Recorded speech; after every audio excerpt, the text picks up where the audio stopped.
Guys, welcome back to another episode of Atlas Survival Shelters. I hope you're all having a fantastic day. Well, guys, it's day one of the assembly line. We got it in place and we started making standard 10 by 20 safe cellars. And you know, we're going to try to get it up to where we're doing about 5 per day out of this factory. Some of the guys said, how are you going to do that? And I said, well, look, guys, look right across the road. That's Clayton Manufactured Homes. Every hour and 12 minutes, they put a double wide trailer house out of that factory. So guys, if they can do it across the road, we can definitely do it over here. So first, let me show you how I set up the jigs and how we're gonna start mass producing these safe cellars for all you dealers out there. So let me show you how this is gonna work. That saw right there, that Hydemic that we just got in a few months ago, the S23A, is fully automated. That thing can cut pallets of channels that we use in our walls, ceilings, and floors. It automatically moves it down, it cuts it, moves it down, cuts it. It's just incredible. See, now the saw automatically comes up and it pushes down all on its own. He's not doing nothing. See that? Little laser light on it too. This is going to check the measurement. It locks back down and the saw starts all over. And that didn't take, what, 15 seconds? And it's already cutting again. That's how productive we're going to be manufacturing these safe cellars on this side of the factory. So the way this is going to work is plate steel will come in through this door here. Now it's going to go through a shear and it will be sheared to length, but we don't have the shear in yet, so we're cutting it with a plasma. Then we'll cut the plasma plates to length. Then they pop on the first jig, okay? And this is the floor and ceiling jig. So they'll make the floors, they'll have to be sent off and get sandblasted and painted because they're underneath the bunker. We don't like to work underneath it. So they'll build that, and then they change the jig up and it will actually make the ceilings next in. Then this is the wall jig, okay? This one makes the left walls and the right walls. And keep in mind, we just moved these in today. Now I did the practice on them a few days ago, but we went ahead and put them in the line. So this is how it's gonna come out. So this will make the left walls and the right walls. And then this one here makes the far end and the end with the door. And down there, they've already put together a bunker. So after they make these parts right here, they'll flip them over and they'll pile up over here. So you'll have floors, ceilings, left wall, right wall, end cap, and end cap with door. Now, as far as the stairs go, we're not even making the stairs in this plant. They're gonna be made at our other plant, which is a block away. Okay, and then as far as our hatches, they're made at another plant over there. So there's 3 plants in this one town that it takes to be able to mass produce these shelters. But when you have 1,700 people worldwide, plus or minus, have contacted me to be an Atlas dealer, we've got to be able to keep up with the production. So our biggest hurdle is making sure we have enough steel coming in. And as you can tell, we've got a lot of steel coming in. We're unloading it like every day, 2-3 trucks a day. Now we need more men, so if you're looking for a job as a welder, this is a great opportunity. But in a month from now, this will look like a Ford automotive line. And I mean, these things will be popping out of here. They'll go down, they'll get welded. The angles will go in for the floor.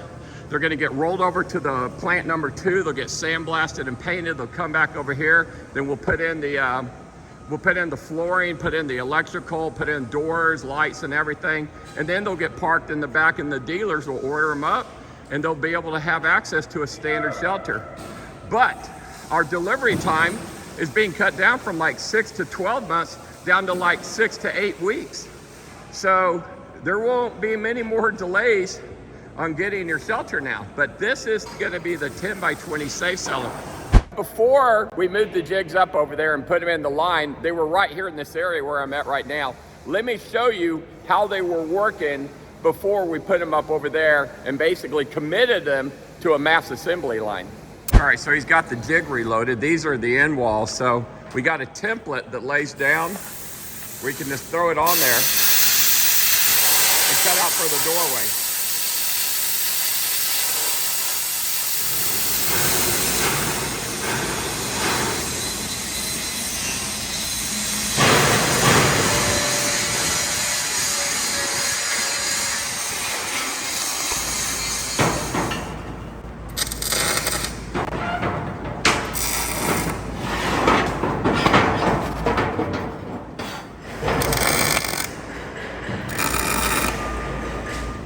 5 minutes to do all that right there.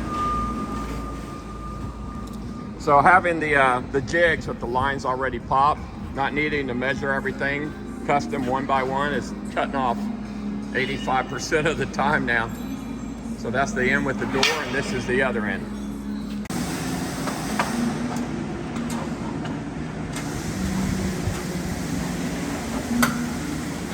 All right, so we wrap it with a 2 by 1/4 inch flat bar all the way around the edge, and what that does, it makes it more rigid too. And he's welding it all the way.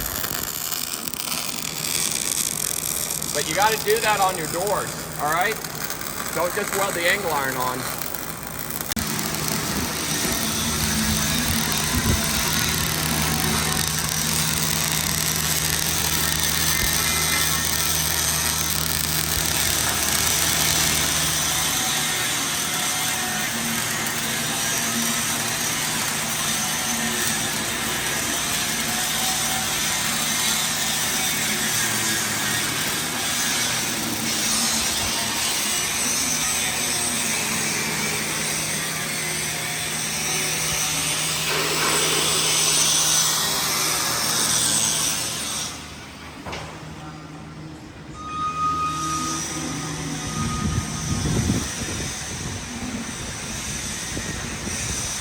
So these are the 3 jigs. That's the wall jig, that's the end caps, and that's the roof and floor jig.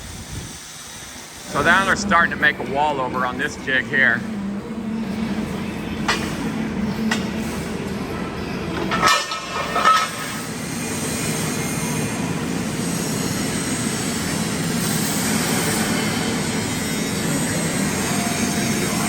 There's the prototype that came actually off this jig, and this is a right wall.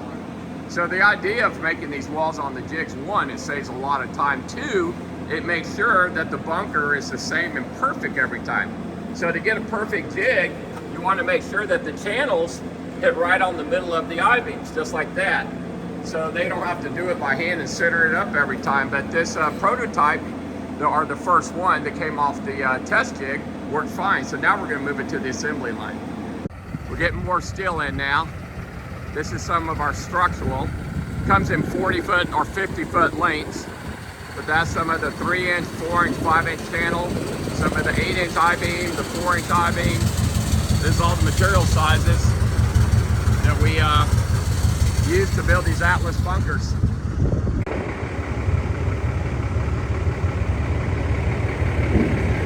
It's hard to believe that right there, that pile right there, that's $400,000 of material. 2 years ago, before Joe Biden, that was only $100,000 of material. It's quadrupled since Biden's taken office. So it all starts with that plate right there. One man has to cut plates. These 2 are fitting it on the jig, welding them out.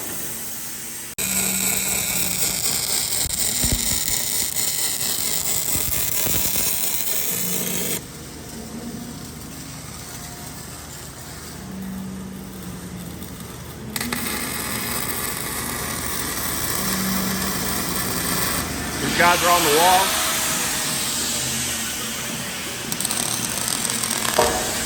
So now finally they're on the last jig here. And this one does the far end, and then this does the end with the door. And of course he's cutting out again where the door's gonna go. Right, so they got the end caps on there. So this one goes on the one end. There's no escape on this one. And that's the door right there. So, and those jigs have already been emptied, so they're going to refill them and start doing more ceilings, floors, and walls. There's some in place with the doors that have come off the jig. So that's what they look like before they put on the mudroom. It just caps off the end of the bunker. Then they'll put on the mudroom, then they'll put extra structural supports around it. And then when it's done, it looks like this one right here. So that one's already got the mudroom on it now. Then inside here, there will be shelves inside here. We'll put shelves right there. Then there's an emergency porthole in there too. All right, so this is some of the walls, the ends, and the floors that have come off the jig. See, they'll just pile up like that. There's another pile of them over there. But this is, that's what an end plate looks like once it's installed. So they put it on, it sits right on an I-beam, see like that there. Then they got to weld it here, then put more structural here. Then there's I-beams above. They just come together like a puzzle. It's fun. Hey guys, thanks for watching my video today. Now, I went and saw 7 bunkers in 7 days while I was in Europe. So make sure you catch all these videos I'm doing about all these bunkers I saw in Europe. But make sure you like and subscribe. Hit that little thumbs up if you like this video. And I'll see you in the next one. Bye guys.